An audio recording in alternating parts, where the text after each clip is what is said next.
Today I'm going to show you how to make a pineapple flancocho.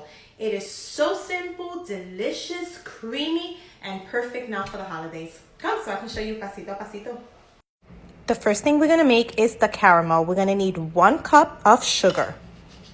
We're going to continue to stir until it turns a nice brown color. When it turns this color, it's done.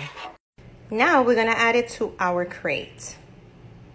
Let's make our flan mixture. We're going to need, how many ounces I have? 12 ounces of evaporated milk. 14 ounces of condensed milk. We're going to add 15 ounces of cream of coconut.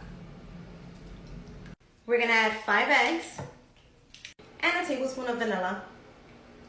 Now we're going to mix this well. Now we're going to add our flan mixture on top of the caramel.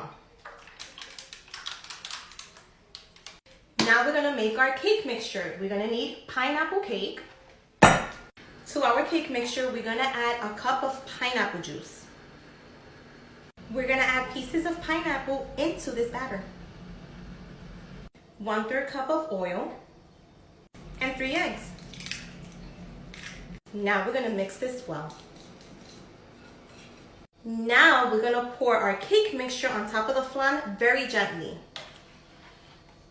Now we're going to put our crate on top of a water bath. In the oven at 350 degrees for like an hour to 1 hour and 15 minutes. Qué ricura.